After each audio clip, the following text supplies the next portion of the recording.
Laurent Wauquiez a été reçu sur TF1 en grand sauveur des retraités et tu vas voir qu'on va tous se faire enfumer. Vous êtes opposé depuis des mois au gel de pensions de retraite. Est-ce que vous avez obtenu du Premier ministre Michel Barnier un geste en faveur des retraités ? Monsieur Barnier avait proposé un gel des retraites pendant les 6 premiers mois de l'année 2025, ce qui aurait permis de faire une économie de 4 milliards d'euros dans le budget de l'État.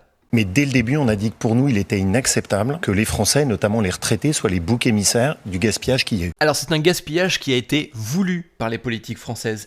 Depuis 50 ans, on dit aux Français qu'on va augmenter les impôts et les taxes sur tous les Français, mais depuis 50 ans, on continue à augmenter le budget de l'État pour aller financer une assistosphère toujours plus grandissante et un système social qui est continuellement en train de s'effondrer. Et donc ça fait un mois qu'on a travaillé pour identifier avec les parlementaires de la droite républicaine des économies supplémentaires pour qu'il y ait moins d'efforts à demander aux Français, et notamment aux retraités. Alors, il faut bien écouter ce passage parce que on vient de te vendre le fait qu'on vient de faire des économies supplémentaires sur les retraites des Français. Ce qui me permet ce soir d'annoncer un certain nombre d'avancées, notamment pour les retraités. Donc, les retraités, de quels retraités parle-t-on ? Les 17 millions de retraités pour l'année 2025, ceux dont les pensions devaient être gelées pendant 6 mois. C'est eux. On parle des deux. Okay. Qu'est-ce qui va se passer ? La première chose, c'est qu'il y aura bien une revalorisation des retraites dès le 1er janvier pour toutes les retraites.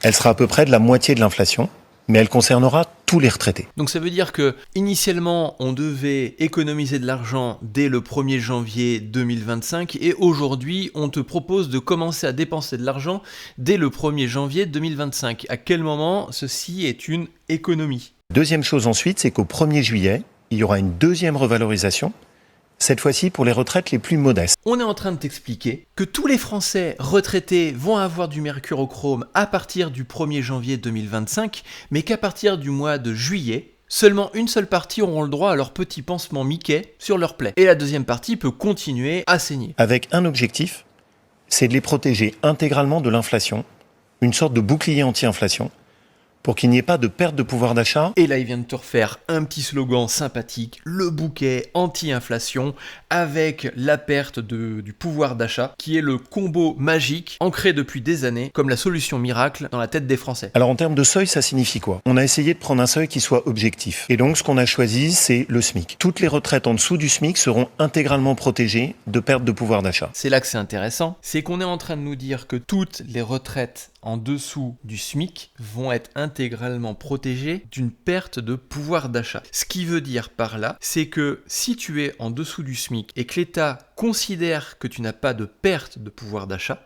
dans ces cas-là, ta retraite ne sera pas revalorisée. L'enfumage, il est là. On essaye de faire croire aux Français, encore une fois, qu'ils vont être sauvés grâce à l'État qui a trouvé une solution miracle plus coûteuse que la solution initiale. Puisque d'un côté, on devait faire une économie de 4 milliards et aujourd'hui, on se retrouve avec une économie de 1 milliard. De l'autre côté, une nouvelle fois, nous ne retrouvons pas dans un pays où il y a une égalité entre tous les Français. Il vient clairement de dire qu'une partie des Français, les revenus certainement les plus élevés, n'auront pas les mêmes droits que les Français avec un revenu plus faible. Alors qu'on nous promet depuis des années, ou tout du moins on leur a promis à eux, il y a des années, de faire un effort de travail pendant 40 ans pour avoir une retraite à la fin assurée. Et aujourd'hui, on change une nouvelle fois les termes du contrat. Ce qui prouve bien que le système des retraites aujourd'hui est à bout de souffle. Ce qui prouve bien qu'il est impossible de maintenir le système des retraites tel qu'il l'est aujourd'hui. Et c'est de pire en pire tous les ans. Il suffit d'aller sur le site de l'INSEE pour prendre le graphique du nombre de cotisants, donc du nombre de personnes qui travaillent, qui cotisent, par rapport au nombre de retraités. Et on voit que la courbe verte,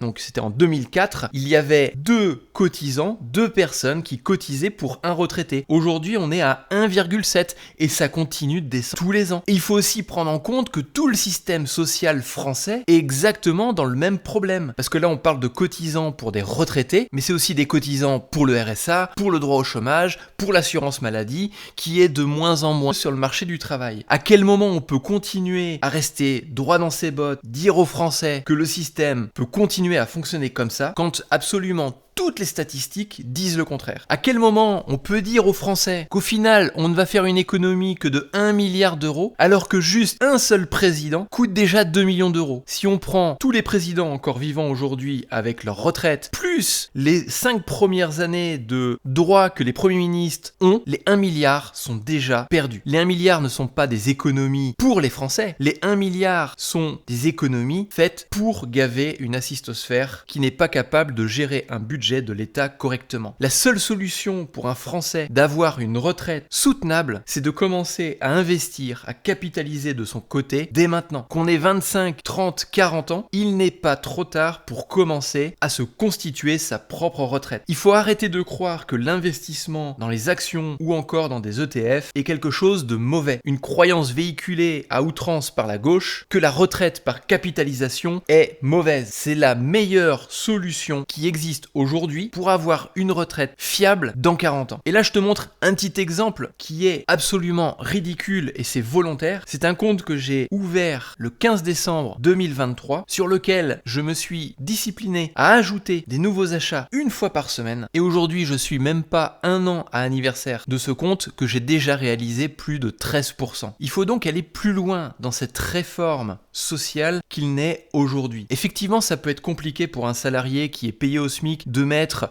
100, 200 euros de côté tous les mois pour pouvoir se constituer une retraite dans des années. Parce que on a la tête dans le guidon, parce que on voit les problèmes d'aujourd'hui, parce que la discipline c'est compliqué, mais on peut commencer avec 10 euros, on peut commencer avec 20 euros. Mais le plus important, c'est de commencer à avoir cette discipline à investir. C'est de commencer à expliquer que l'investissement n'est pas quelque chose qui est dangereux. L'objectif de ce contenu est d'ouvrir les yeux aux gens, d'ouvrir le débat autour d'une problématique qui concerne absolument tous les Français, de combattre cette fausse idée que la gauche porte depuis des années sur le fait que l'investissement c'est quelque chose de mal, de dangereux et que seulement les riches peuvent mettre en place, alors que tu peux le voir très concrètement avec une discipline régulière, on peut réussir déjà à construire quelque chose de très bien en un an. Le débat est ouvert, exprime-toi dans les commentaires.